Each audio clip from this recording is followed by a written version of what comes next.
My sister took my baby, then acted like the mother I returned from the hospital to find my newborn missing. My sister had taken him, claiming I wasn't ready. There's a kind of silence that crashes through a house like thunder.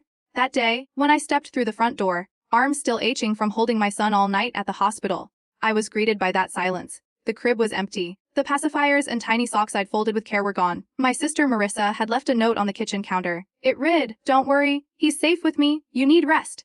Rest. I had just given birth to my son Ali 3 days ago. I was exhausted, yes. But what mother isn't? I never expected to wake up and find my baby taken by the person I trusted most. I called her immediately. No answer. Get in again? I began to panic. I called her boyfriend Derek. He answered groggily.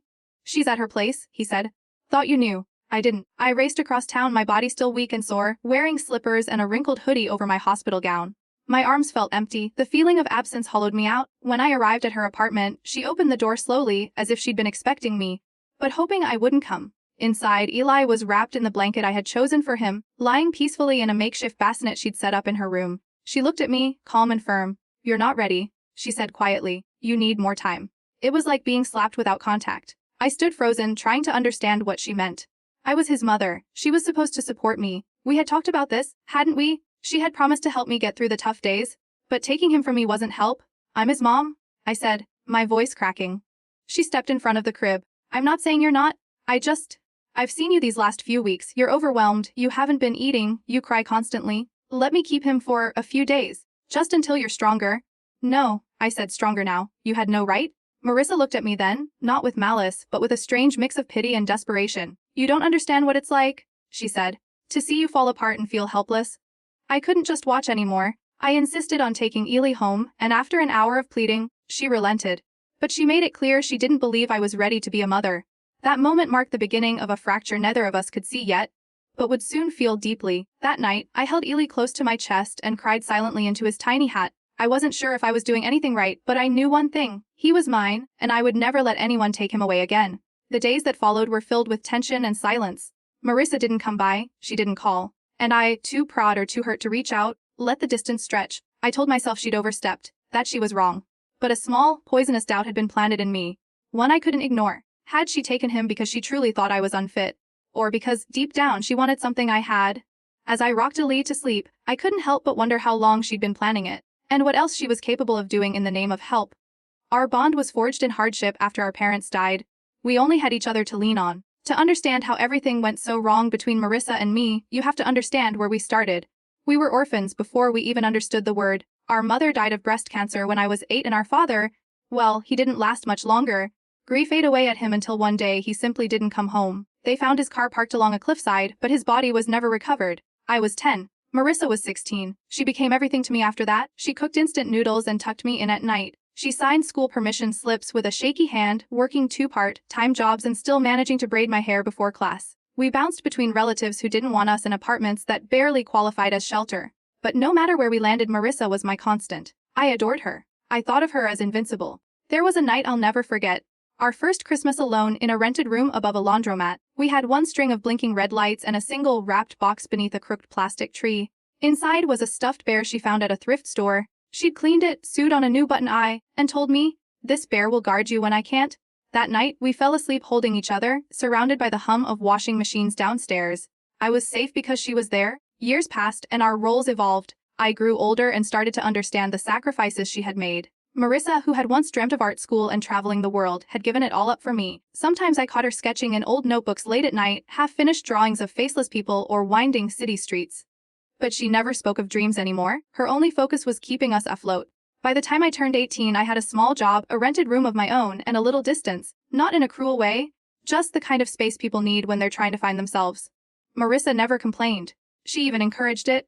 "You need to live your life," she'd say, brushing my hair like she always had. When I told her I was pregnant at 20, she didn't yell, she didn't cry, she just stared at me, quiet, unreadable. Then she said, "So, are you keeping it?" I nodded. "Yeah," she sighed and looked away. "Okay." That was the moment I felt the shift. The connection we'd spent our entire lives building, tested by fire, grief, and poverty, began to stretch in ways I couldn't see. I thought she was disappointed in me. Maybe she was. But now I wonder if it was more than that. Maybe she wasn't just worried about me. Maybe she saw something she had lost. Another dream slipping through her fingers. Still, she helped where she could. She drove me to a few doctor appointments, showed me how to fold a baby swaddle, and brought over food when I was too tired to cook. but the warmth between us had cooled. Our conversations became functional, efficient, and sometimes when I spoke about the baby kicking or my fears about labor, she would nod politely but not meet my eyes. I tried to ignore it, to believe we were just adjusting to a new phase. But deep down I missed my sister, the one who stayed up all night with me during fevers, who knew how to make shadow puppets dance on the walls to cheer me up. When Ali was born, I texted her first. She didn't come to the hospital right away. She arrived the next morning with a bundle of soft clothes and a look on her face I couldn't quite place. She held him and smiled, but her smile didn't reach her eyes. Later that week, when she started coming over to help, I welcomed her. I needed her. I didn't realize then that our history, our shared trauma, was creating blind spots. I assumed her every gesture came from love. And maybe it did, but love can be possessive, and sometimes love doesn't know where it ends and another begins. When I got pregnant at 20, my sister disapproved and began pulling away emotionally. There's a kind of loneliness that sneaks in when someone is still physically present but emotionally gone. During my pregnancy, Marissa was around, sometimes dropping by with groceries, sometimes texting to ask how I was feeling, but the warmth in her voice had faded. Her laughter, once so familiar, had turned quiet, cautious, as if my being pregnant had shifted the ground beneath us and she wasn't sure where to stand. When I first told her about the pregnancy, she didn't say, "Congratulations." She just asked, "So are you keeping it?" And when I said yes, the silence that followed was louder than any argument we'd ever had. She tried to hide her disapproval behind logic. "You're 20, she said. "You're still figuring things out. What about school? What about work? Do you even have a plan?" I didn't. Not a good one.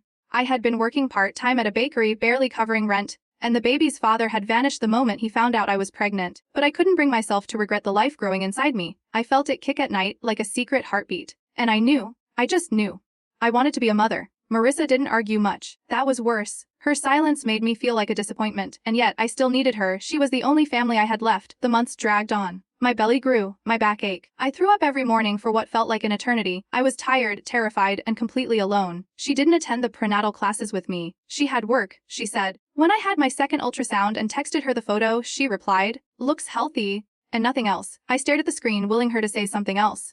"He has your nose, maybe, or you'll be great." But nothing came. I tried to stay positive. I decorated the nursery corner of my studio apartment with pastel stars and cloud decals. I folded tiny onesies and dreamed of late-night lullabies. I wrote letters to my unborn son telling him how loved he already was. But even in my joy, I carried the weight of Marissa's absence. I missed her more than I was willing to admit. The day I went into labor, she was the second person I called after the hospital. She answered after 3 rings. "I'll be there," she said, and she was. She stood beside me during the delivery, held my hand through the contractions, and whispered, "You're doing great," in my ear even when I felt like I was falling apart. For that moment she came back. My sister, the one who raised me, who always knew what to do, she was there. And then, when it was over and Eli was placed in my arms, she looked at him with an expression I couldn't read. Not joy, not sadness. Something in between. Later, in the hospital room, I caught her staring at him while I dozed. She held him with a familiarity that startled me, rocking him like she'd done it before, whispering things I couldn't quite hear. I wanted to believe it was just love. The pure, familial kind, but something in her gaze unsettled me. After we got home, the emotional distance returned. She offered to help more, bringing meals, holding Eli while I showered, but her presence became commanding. She'd rearranged the nursery without asking. Tell me how to hold him, insist he needed to be fed a certain way. Sometimes, she acted like he wasn't mine. I didn't know what to say. I was grateful for the help, but I also felt like I was being watched, judged, constantly measured, and always coming up short. I told myself it was the hormones, that I was being paranoid, that Marissa loved us both and I just needed to rest. But I started to notice patterns. She never said, "Your son? Only the baby?" Or, she referred to our little apartment as his temporary space. And once, when a friend came to visit and asked if Marissa was the aunt, she laughed and said, "Something like that?" It stung. I began to keep her at arm's length, creating small boundaries I hoped she would respect. But instead, she seemed hurt. "I'm just trying to help," she'd say. "I'm doing this for you." But it didn't feel like help. It felt like a quiet erasure of me, of my motherhood, of my place in my own child's life. Still, I said nothing. Because saying something would mean acknowledging the fear growing inside me, that the one person who had always protected me might be trying to take something that wasn't hers to take. After the birth, she came to help, but slowly acted more like the baby's mom than I did. At first, it was small things, subtle, almost unnoticeable. Marissa would take over diaper changes when guests visited. She would cradle Illy during his fussy moments, making gentle shushing sounds I hadn't yet mastered. "Let me." She'd say, not unkindly, "You need rest." I believed her. My body still ached, my stitches burned, my arms trembled with fatigue after long nights where Eli wouldn't sleep more than 20 minutes at a time. I welcomed the help, even if it came with quiet corrections. "Hold him like this? That bottle's too warm. He doesn't like that blanket." But as the weeks passed, the help became dominance. Marissa would arrive early, sometimes unannounced, letting herself in with the spare key she insisted I keep, just in case. She brought groceries, yes, but also rearranged my kitchen cabinets, moved Ellie's things into the guest room where she stayed most nights, and began referring to it as our routine whenever she discussed his feeding schedule. One morning, I overheard her on the phone with a friend. "We've got his first shots next week." We, as if we were co-parenting. When I tried to speak up, say that I felt overwhelmed, or ask for space, she would tilt her head and look at me with that same wary pity. "You don't have to do this alone," she'd say. "I'm just trying to help you succeed." The trouble was, I no longer felt like I was succeeding at all. I began to question my every instinct. Was I holding Ely right? Was I feeding him enough? Why did he settle more quickly in her arms than mine? Sleep-deprived and emotionally raw, I started to believe her version of things. Maybe I was failing. Maybe I was too young, too uncertain, too fragile to raise a baby on my own. There were moments, late at night, when I sat on the edge of the bed while Marissa rocked Ely in the other room, and I wondered if I should just let her do it all. Give in to what seemed so effortless for her. But then morning would come, and Ely would wake, eyes blinking up at me like I was his entire world. And I'd remember I'm his mother, not her. Still, the line between us continued to blur. She started referring to herself as Ma in baby talk. At first I thought I misheard. But then it happened again and again. "Mama's here?" she cooed once. While lifting Eli from the bassinet, I confronted her gently. "Did you just call yourself Mama?" She blinked, feigning surprise. "Oh, it's just a slip. You know how it is. He hears it from both of us, probably mixes it up." But he didn't. I never referred to her that way, and I never asked her to use it. When I tried to reclaim those moments, to be the one to soothe him, to carry him out in the stroller, Marissa would hover, watching, correcting. At one point, she took the baby monitor from my room and moved it into hers.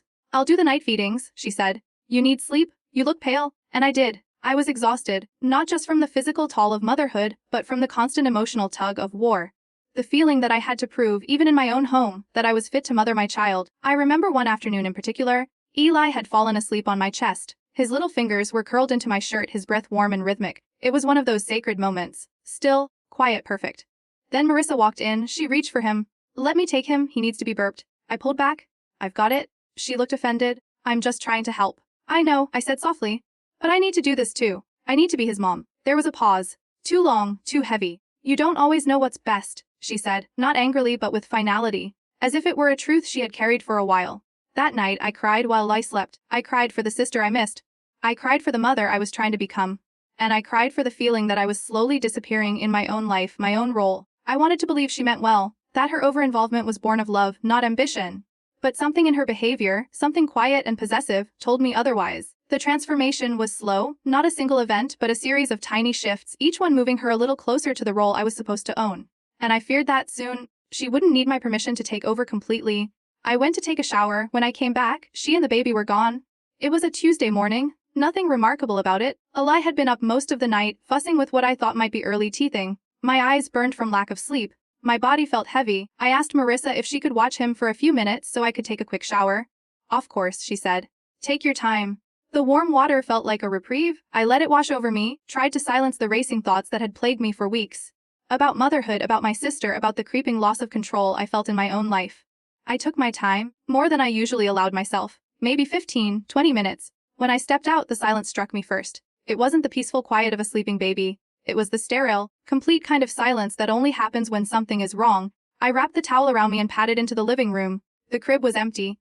The diaper bag was missing from the side table. Ailey's favorite blanket, the one with the stitched elephants, was gone. Her shoes were no longer by the door. My heart dropped. At first, I didn't panic, not completely. I told myself she'd probably just taken him for a walk, that maybe he had finally fallen asleep and she didn't want to wake me. I called her phone. No answer. I called again. Then again. After the 5th attempt, I left a voicemail trying to sound calm. "Hey, just checking where you guys are. Call me please." I waited 10 more minutes. Then I called her boyfriend Derek. "Hey, is Marissa with you?" He sounded confused. "No, she left early. Said she had stuff to do with the baby today." My breath caught. "She told you that? That she was taking Ellie?" "Yeah," he said. "Didn't you? I mean, isn't that what you agreed on?" I didn't answer. I hung up. I stood there in the middle of the living room, half-dressed and dripping, staring at the empty space where my son had been. My mind reeled. Where would she take him? Why would she do this? I called again. This time I left a message that was more desperate. "Marissa, bring him back. Please, I didn't say you could take him. You can't just— he's my son. Please." Hours passed. I sat by the door like a guard dog waiting to hear footsteps, a stroller wheel, the jingle of keys. I called hospitals. Nothing. I even drove around to parks she'd taken him to before. Nothing. When she finally responded, it was with a text. You need time to rest. I'm keeping him until you're better. That was it. No explanation, no timeline, no apology. My knees buckled. I had to sit on the floor. I read the message a dozen times trying to decode it, until I realized it wasn't a message to interpret. It was a declaration. I called the police. My voice shook as I explained the situation. How my sister had taken my child without consent, how I didn't know where she was. The officer on the line asked if she had custodial rights. No. I said. She's not his mother, I am. But it wasn't as simple as that. The officer said they'd file a report, but without a custody agreement or any proof of abduction. It would be treated delicately. She's your sister, they kept reminding me. Try to resolve it privately if you can.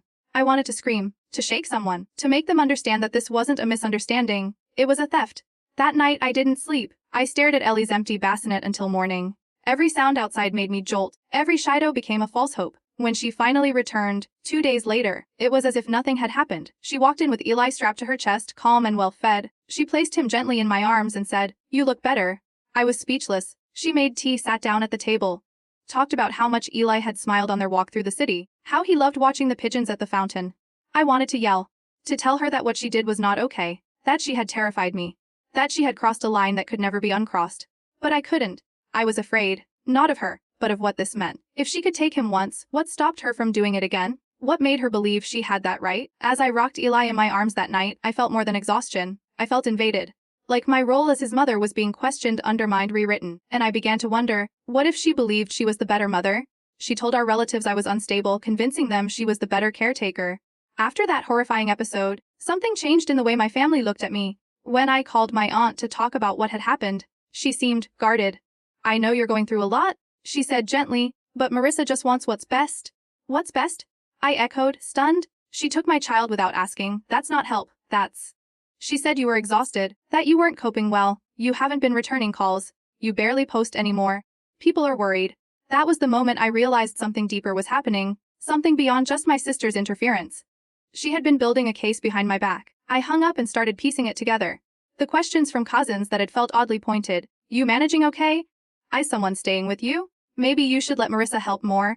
The subtle shift in tone from people I had once confided in. I scrolled through my own messages and saw the signs. My responses were always short, distant. I had been too tired, too stressed to keep up. And meanwhile, Marissa had been quietly shaping the narrative. I finally asked a close friend, Claire, if she'd heard anything. Claire hesitated. She just said, "You've been really overwhelmed, that you cry a lot, that you once forgot to feed Ellie for hours." I stared at her. "That never happened?" She showed me a photo. Claire admitted. "Off the apartment? It was messy." She said, "You were spiraling." My throat tightened. I remembered that day. It had been after a night with no sleep. The laundry had piled up, the bottles were unwashed, and I had collapsed on the couch for 20 minutes while Eli napped. That's when she must have taken the picture. She had been documenting my worst moments. I felt betrayed in a way I hadn't thought possible. This was my sister, the girl who once stitched together teddy bears for me, who had raised me from the age of 16. And now, she was campaigning against me as a mother. I confronted her. I waited until Eli was asleep and then called her. My voice was calm, but my chest was on fire. "Why are you telling people I'm unfit?" She didn't deny it. "You need help?" she said flatly. "And if you can't admit that, then someone has to step in. You're twisting things, taking pictures out of context. You're poisoning everyone against me." "I'm protecting him." I couldn't believe what I was hearing. "From who?" "Me." There was a pause. "You're not stable right now?" Those words echoed like a bell in an empty room. Not stable. Not enough. I knew in that moment that this was no longer just a family disagreement. It was a battle for control. And she was winning. Even Ellie's pediatrician began acting differently after Marissa started attending appointments with me. She would answer questions before I could speak. Hand over logs she had kept of Eli's sleep and feedings, written in neat columns. "She's very organized," the nurse once said to me with a smile. I forced a nod even as the ground under me kept crumbling. I started to withdraw. I was scared to speak, scared to make mistakes, scared that every word I said would be used against me. I stopped inviting family over. I stopped answering messages. I felt like I was under surveillance. Like every misstep was ammunition in Marissa's arsenal. And the worst part, I started to doubt myself. What if she was right? What if I wasn't doing enough? What if I loved Eli but wasn't capable of giving him what he needed? I'd stare at him sleeping and feel a wave of fear so deep it made me tremble. What if I was failing and didn't know it? That fear was exactly what she wanted. I began journaling every day, documenting everything. Not because I wanted to, but because I had to. Because Marissa had taught me that love wasn't enough. Not when someone was willing to take your child and make it look like they were saving him. Every knock on the door startled me. Every phone call from an unknown number made my heart race. I thought, this is how it begins. One accusation, one visit from child services, and I'd lose him for good. And all the while Marissa smiled. brought over groceries, kissed Eli on the forehead and called me kiddo like we were still a team. But we weren't. She was building a new life, one where I didn't exist. And unless I did something soon, she was going to win. When I filed for custody, she turned everyone against me, using texts and photos to build a false narrative. Filing legal paperwork against your own sister is something you never imagined doing. But when the line between family and threat blurs, you stop asking what feels right and start asking what's necessary. I consulted a family attorney after Marissa began spending more nights with Eli at her place than mine. It had reached the point where, some days, I would call and ask for him back, only to be told he was sleeping or not feeling well. She had developed a full routine at her apartment, bottles in her cabinets, a bassinet next to her bed, baby lotion in her bathroom. My son was being absorbed into her life like he had always belonged there. The lawyer was sympathetic but honest. You're going to need to establish full legal custody, she said, because right now your sister is acting like a co-parent, and in some cases, if it's been allowed long enough, the court can treat it like de facto guardianship. My stomach dropped. That night, I drafted the paperwork. I sat at the kitchen table, trembling, Eli asleep nearby in his rocker, the sounds of his gentle breathing reminding me what was at stake. I wasn't trying to hurt Marissa, I just wanted to protect my role as his mother. When she received the notice, she didn't call, she didn't scream or show up at my door. Instead, she went silent, and then the fallout began. The next week, I started getting messages from extended family members. My uncle wrote, "You really think dragging Marissa to court is the answer? After all she's done for you?" A cousin messaged, "Maybe you should focus on getting help first." I was blindsided. What I didn't know until the court date loomed was that Marissa had been quietly preparing for this. She showed up to the first hearing with a folder, neatly labeled. Inside were screenshots of messages I had sent her in the darkest days postpartum. "I can't do this. I feel like I'm failing. I don't know how to be a mom." Messages I had sent in confidence, trusting her to understand, not weaponize. There were photos too. Pictures of my apartment on messy days. A screenshot of my Google search history asking about postpartum depression. Even an audio recording, muffled, of me crying during a late-night call. Her attorney said calmly, "We are not questioning her love for the child. But we do question her stability." I sat frozen. Betrayal doesn't feel sharp, it feels heavy, like a slow drop into cold water. When the judge asked if I had anything to present, I handed over my own documentation. Notes from therapy sessions, daily journals, photos of Eli and me together, timelines of his care. I had spent weeks preparing, hoping that the truth would shine brighter than the curated story Marissa had assembled. Outside the courtroom, we had our first real confrontation in months. "Why are you doing this?" I asked. "You know I love him. You know I'm trying." She didn't shout. She just looked at me with tired eyes and said, "You think this is easy for me? I had to watch you fall apart. I couldn't just sit back and let it happen." "I wasn't falling apart," I said. "I was adjusting. And I needed you, as my sister, not my competitor." "You needed someone to raise him," she whispered. "And I did." That broke something in me. She truly believed it. The judge ruled in my favor that day, granting me full legal custody.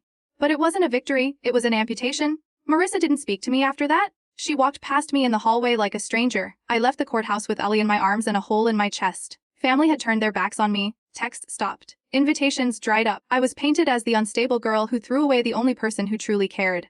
But I knew what they didn't. I knew the price of letting Marissa keep pretending that Eli was hers. I chose pain now to protect us from something worse later. Still, in the quiet hours I wondered if I had lost more than I saved. A message she accidentally sent revealed her fears, not of me, but of being alone again. It was a Tuesday evening when the message came through, quiet, unexpected, and not meant for me. I was giving Eli a bath, watching him giggle as he splashed water with his tiny fists. The sound of his laughter was a balm, a reminder that joy could still live in the corners of my life, even after everything. After toweling him dry and settling him into bed, I picked up my phone. A notification blinked, message from Marissa. My breath caught. We hadn't spoken since the custody hearing 3 weeks earlier. The message read, "She doesn't see it. She doesn't know what it's like to come home and have no one." I wasn't ready to lose him too. That was it. A few seconds later, another message came, "Sorry, wrong person." Then silence. I just stared at the screen. In that moment, everything I thought I understood about her, her motives, her manipulations, shattered into something more complex. Yes, she had crossed lines. Yes, she had hurt me, but underneath it all was something far more tragic than control. She had been afraid. Afraid of going back to an empty home, afraid of being irrelevant, afraid of being unloved again. I sat with that message for a long time, scrolling up through our old texts. The ones from the days when we were each other's whole world. When I had my first crush and she taught me how to put on mascara. When she held me the night I got my first period and cried because our mom wasn't there. When she helped me fill out college applications even though she had never applied to anything herself. She had sacrificed so much. For me, and now that I had someone else, Eli, she felt like she was being replaced. It didn't excuse what she'd done, but it did explain it. I thought about replying. I typed out a dozen messages. "I'm sorry you feel that way.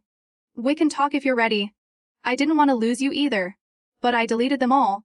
Because I didn't know what I wanted anymore. I didn't know if reconciliation was possible or if it should be. That night, I couldn't sleep. I lay in bed, I lie soft breathing just a few feet away, and imagined what it must feel like to come home to silence after months of hearing a baby's cry. After months of believing that child was yours. The next morning, I found an envelope on my front doorstep. No note, no name, just a small square photo inside, one I had never seen before. It was Marissa holding Eli in the hospital right after he was born. She was looking down at him, her face lit up with an expression of complete wonder. Not possessiveness, not triumph, just awe. It hurt to see that photo, not because it was stolen, but because it was beautiful. Because it reminded me of a time before things fell apart. Before lines were crossed. Before I saw her as anything other than my protector. I kept the photo, not out of sentimentality, but because it was proof that she had once loved without fear, without needing to own. Days passed, weeks. She didn't text again. I didn't reach out either, but her words lingered. I wasn't ready to lose him too. She hadn't just lost Eli, she had lost me, and maybe in some painful way that loss had broken her more than I ever realized. During Thanksgiving, I finally confronted her, and the truth came out in front of everyone. Thanksgiving used to be our holiday. When we were younger, just the two of us, we'd make box stuffing and microwaved mashed potatoes, set the table with mismatched plates, and eat in our pajamas while old sitcom reruns played in the background. It was never about tradition, it was about togetherness. So when my aunt invited both of us to Thanksgiving dinner that year, I hesitated. I hadn't seen Marissa since the custody ruling, and the idea of sitting across from her, pretending nothing had happened, made my stomach twist. But my aunt was persistent, saying, "It's time your family. You should both be there," so I went for Eli. He was a little over 6 months old now, still toothless but chubby-cheeked and always curious. I dressed him in a tiny beige sweater and knit booties. He looked like something out of a greeting card, and he made me brave. The house was already full when we arrived. Laughter floated through the air, and the scent of cinnamon and roasted turkey wrapped around me like a heavy coat. People smiled politely when I came in. A few offered vague compliments about Eli, but the warmth was thin, stretched across an unspoken tension. Then I saw her. Marissa was in the kitchen, arranging rolls on a tray. She glanced up and froze for a split second before recovering. "Hey," she said flatly. "Hey," I replied. That was it. Dinner passed in a strange blur. Conversation moved around us like water around a stone. Eli was passed between relatives who cooed and complimented him, and Marissa watched each interaction with a strange hunger. Like she couldn't decide whether to smile or cry. It wasn't until dessert, when the pie was being served and people were loosening their belts, that it happened. My cousin's husband, a cheerful man with no sense of boundaries, raised his glass and said, "Here's to Marissa, the real MVP. If it weren't for her stepping in, who knows what would have happened." The room fell silent. I looked up. I asked, my voice low. He blinked. "Oh, I just meant she helped a lot, stepped in when things got tough." "No," I said slowly. "You said if it weren't for her? What exactly do you think she did?" The silence deepened. Marissa shifted in her seat but said nothing. My aunt chimed in, trying to smooth things over. "Sweetheart, we all know the early months were hard for you." And Marissa just... "Did she tell you I was unstable?" I interrupted. "That I couldn't take care of my own child?" Eyes darted across the table. No one spoke. "She took him," I said, my voice trembling now. "She took Eli without asking. Disappeared for 2 days. She made everyone think I wasn't capable. But she never once asked how I was doing. She just took over." Still, Marissa didn't speak. "So which is it?" I asked her, finally turning to face her fully. "Were you helping me, or replacing me?" For the first time I saw her walls crack. She stared down at her plate, lips pressed tight. Then, softly, I didn't know how to let go. Everyone leaned in. She took a breath. "I raised her," she said, nodding toward me but not looking at me. "Since she was 10, I gave up everything. I didn't complain. I didn't ask for anything. And when Eli was born, it felt like a second chance." My breath caught. "I didn't want to steal him," she said. I didn't want to be alone again." The words hung in the air, fragile and devastating. "I know I crossed lines," she continued. "But I didn't do it to hurt you. I did it because I didn't know who I was if I wasn't taking care of someone." A tear slipped down her cheek. No one moved. I swallowed hard. My throat was tight. "You could have told me that." "I didn't know how," she whispered. There it was, the truth. Not dramatic, not evil, just painfully human. A woman so used to being needed that she didn't know how to exist without it. The room stayed quiet for a long time. Then someone changed the subject, awkwardly, and the evening stumbled toward a close. Marissa and I didn't speak again that night, but as I buckled Eli into his car seat, she came to the door. "I'm sorry," she said. I looked at her. Really looked at her. She seemed older. "Worn down, I believe you," I said. "But it doesn't make it okay." She nodded. And then I drove away. I regained legal custody. But my sister wasn't the same. She became cold, distant, and depressed. Winning custody felt hollow. There was no celebration, no relief, just silence. And in that silence, something in Marissa unraveled. After Thanksgiving, we fell out of touch completely. No more texts, no random visits, no offers to help. At first, I told myself it was for the best. After everything, distance was necessary. Eli needed stability and I needed space to rebuild myself as a mother, on my terms, not hers. But as weeks turned into months, I started hearing things. A friend from Marissa's old workplace mentioned she'd taken a leave of absence. My aunt said Marissa had stopped coming to family dinners.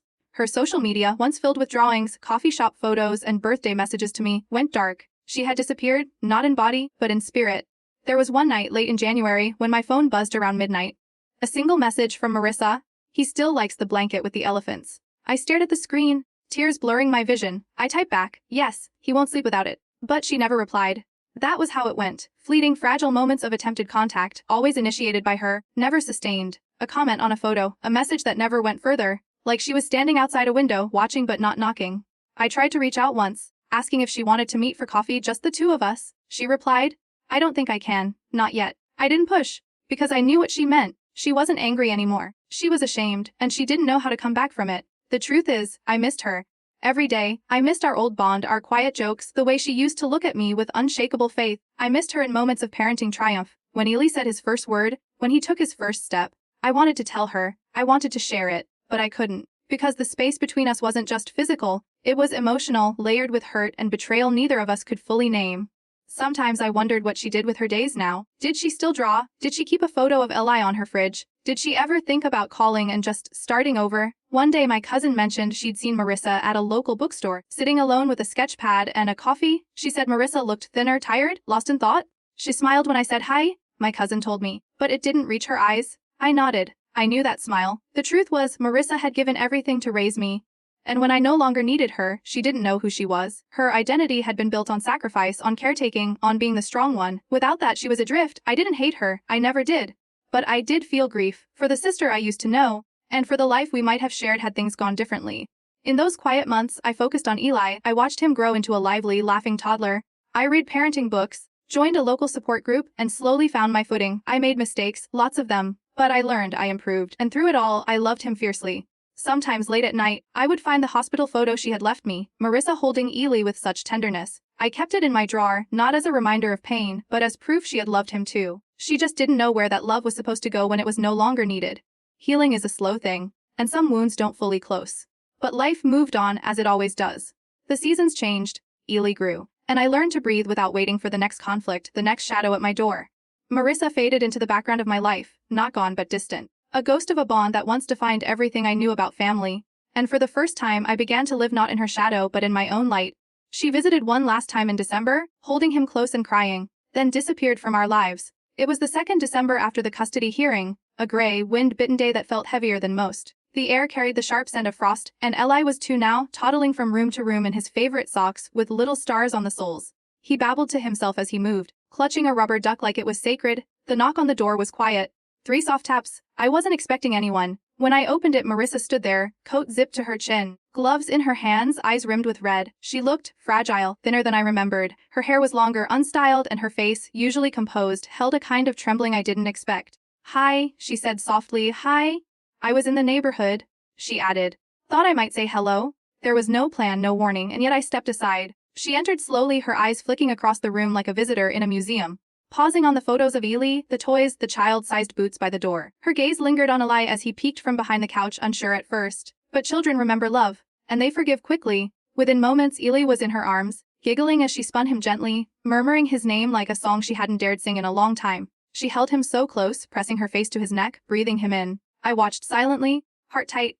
He's bigger, she whispered, her voice cracking. 2 years in a blink, I said. She sat down with him on the rug, helping him stack blocks. Her fingers trembled, but she smiled through it. For almost an hour the house felt normal, like a life paused had suddenly resumed. She asked about his favorite foods, his new words, what made him laugh. She listened intently, nodding, eyes glistening with unshed tears. And then she said quietly, do you think, Dawn, I could hold him while he naps, just once? I almost said no, but something in her eyes, something broken and aching, made me nod. So I watched as she rocked him gently in the chair by the window, humming a lullaby I didn't recognize. He fell asleep easily, lips parted, cheek against her chest. She held him long after he slept, rocking back and forth with a stillness that was almost sacred.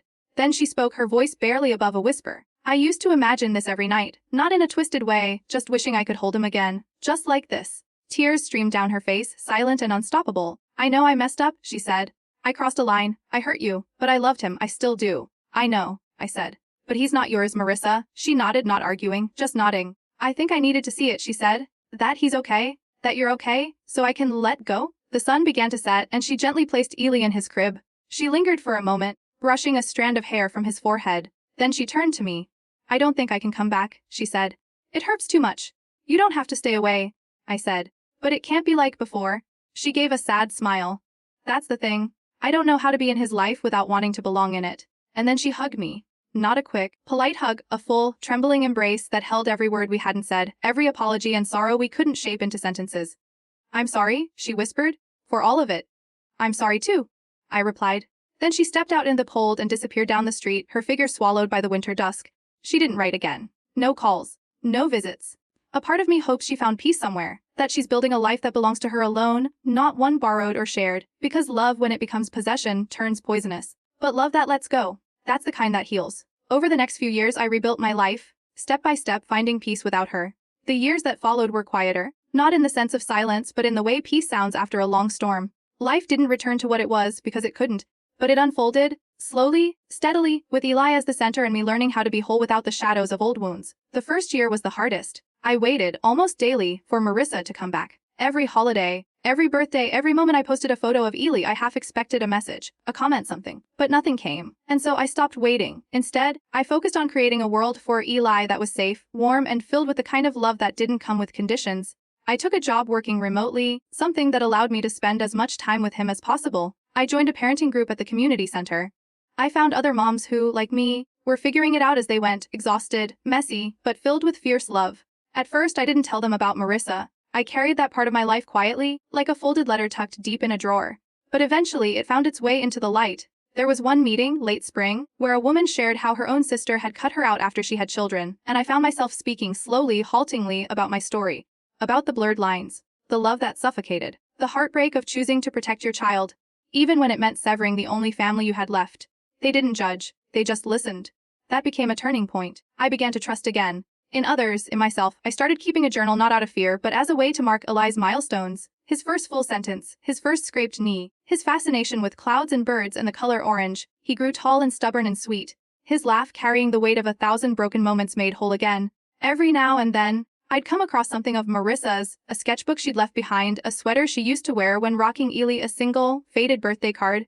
And the grief would come, not sharp, but soft. The kind that lingers in the corner of your eyes but doesn't demand tears. I didn't hate her. I couldn't. She had loved me, raised me, protected me, and yes, she had crossed a boundary that shattered our trust. But beneath it all was a woman who didn't know how to let go, who had been afraid of being alone again.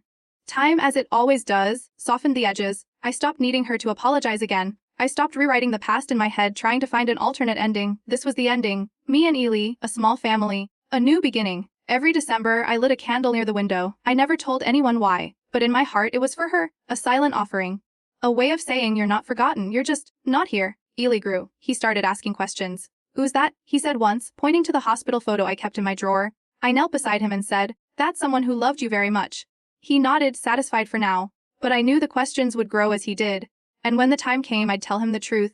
Not all at once, but gently. That love is complicated. That sometimes the people who raise us can hurt us too. That forgiveness doesn't mean return. And that his story, like mine, was one of survival and love, and of finding peace in the wreckage. Even now, I keep a photo of her holding him in the hospital, a reminder of love and loss. It sits in the drawer by my bed. Always has. A simple photo faded at the edges now, its glossy finish dulled by time and the oils from my fingertips. Marissa holding Eli for the first time, her face bathed in the pale hospital light, eyes wide with something between awe and sorrow. Her lips are parted as if she had been caught mid-sentence or mid-prayer. And Eli, swaddled and sleeping, looks impossibly small in her arms. I never framed it, I never showed it to anyone really. It's mine, not because I want to relive that moment, but because it represents something too fragile to display. That picture is proof.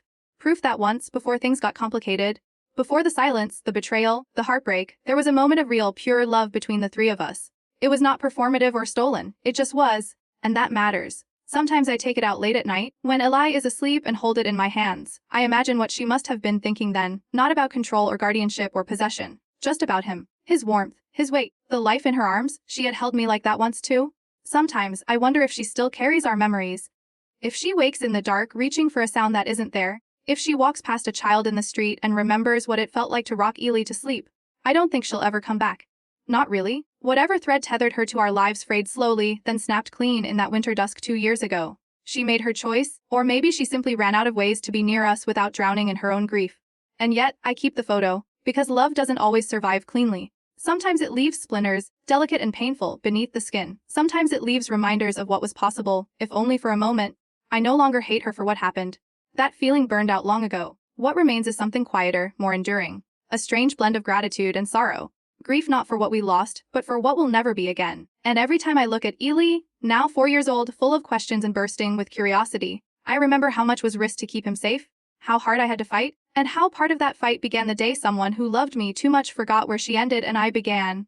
I will tell him about her one day. I'll tell him the truth, not to shame her, but to help him understand that families, like people, are flawed. That sometimes love takes the wrong shape. That protection can smother and sacrifice can become a weapon if we're not careful. But I'll also tell him this: she loved you. So much, maybe too much, but it was real, and you were never a mistake to her. And that, I think, is the most honest thing I can say. The above stories show the consequences and limits of family relationships. Between siblings, between generations, between the person we were raised by and the person we become. Even the deepest bonds can fray under the weight of unspoken fears, unhealed wounds, and the aching need to belong. Love is not always enough. And sometimes, the ones who gave us everything don't know how to let go when we begin to give love ourselves. But in the end, what matters is the choice to protect, to grow, to move forward, even if it means leaving someone behind. Have you ever had to choose between someone you love and the life you needed to live? Share your story in the comments. And if this touched something in you, please subscribe. More stories like this are waiting.